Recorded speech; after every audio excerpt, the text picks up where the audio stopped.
एक बार की बात है कि एक गांव में दो भाई रहा करते थे। बड़े भाई का नाम था अली और दूसरे भाई का नाम था अकरम। दोनों भाई अपने स्वभाव के कारण एक दूसरे के बिल्कुल विपरीत थे। बड़ा भाई अली हलवे पराठे की ठेली लगाता था। इसी तरह दूसरा छोटा भाई अकरम एक नंबर का आलसी था और कोई काम धंधा नहीं करता था। अकरम बस जल्द से जल्द अमीर बनने के सपने देखा करता था। एक बार की बात है कि छोटा भाई अकरम अपनी भाभी के लिए सूट लेकर आया।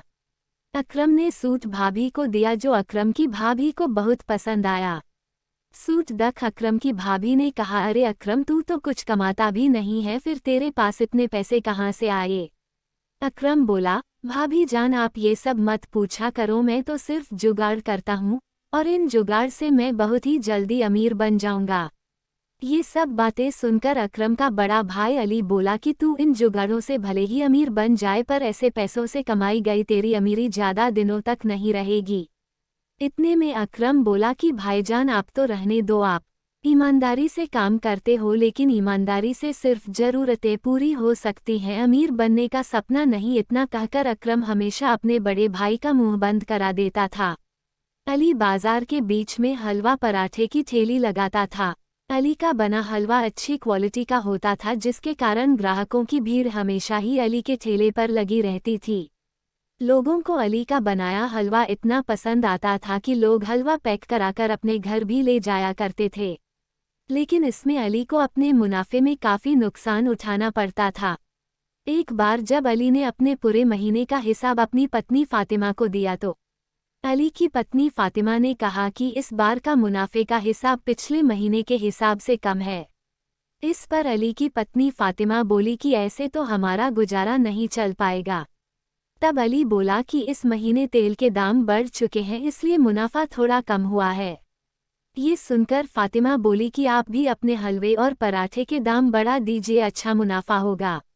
इस पर अली बोला कि नहीं फातिमा, मैं ऐसा नहीं कर सकता, अगर मैं ऐसा करता हूँ तो ज़्यादा लोग मेरा बना हुआ हलवा नहीं खरीद पाएंगे। इसके बाद फातिमा ने कहा कि जैसा आप ठीक समझें। अली और फातिमा की यह बातें अली का छोटा भाई अकरम सुन रहा था। एक दिन की बात है कि फातिमा को एक फ़ोन आता है।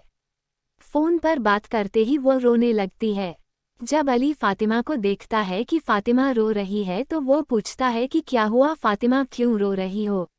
फातिमा बताती है कि मेरी चाची अब इस दुनिया में नहीं रही, उनका इंतकाल हो चुका है, मुझे जल्द से जल्द चाचा के यहाँ जाना होगा। ये सुनकर अली बोलता है, रो मत फातिमा, मैं भी तुम्हारे साथ चाचा के यहाँ चलता हूँ। इसके बाद अली अपने भाई अकरम से कहता है कि जब तक मैं नहीं आता तब तक तुम हलवे पराठे की ठेली लगाना और देखना कि मेरे ग्राहकों को कोई तकलीफ नहीं होनी चाहिए। याद रखना कि मैं हलवा बनाने के लिए दुकान से महंगा और अच्छी गुणवत्ता का सामान खरीदता हूँ, तुम सस्ते के चक्कर में मत पड़ना। इतना कहकर अली चला जाता है। इसके बाद अकरम हलवे पराठे की ठेली लगना शुरू कर देता है। ग्राहक आकर आराम से हलवा पराठा खा रहे हैं। अकरम देखता है कि पराठा बनाने के लिए तेल खत्म हो गया है। अकरम सोचता है अगली सुबह जाकर वह दुकान से सारा सामान खरीद लेगा। अगली सुबह जब अकरम सामान लेने दुकान जाता है तो वह ये सोचकर सस्ता तेल ले लेता है कि यह कौन सा उसके घर में उपयोग होने वाला है। रोज की तरह लोग ठेले पर आकर हलवा पराठा खाने लगते हैं। लेकिन कुछ देर बाद दो ग्राहक आते हैं, हमने तुम्हारे यहाँ से हलवा खाया था और हमारी तबीयत खराब हो गई। तुम्हारा बड़ा भाई अली कहाँ है, हम उससे बात करते हैं कि ये कैसा हलवा बनाया। ये सुनकर अकरम डर जाता है क्योंकि वो कई दिनों से सस्ता और मिलावटी तेल में बना हलवा पराठा बेच रहा था। ये बात जब अली को पता चलती है तो वह अकरम को बहुत डांटता है और अकरम से कहता है कि वो लोगों से माफ़ी मांगे। अकरम को अपनी गलती का एहसास जाता है और लोगों से माफ़ी मांगते हुए कहता है कि वो आगे से ऐसा नहीं, उसे अपने किए पर बहुत पछतावा है। कहानी की सीख। कहानी हमें ये सिखाती है हमें अपने मतलब के लिए दूसरों को तकलीफ नहीं देनी चाहिए।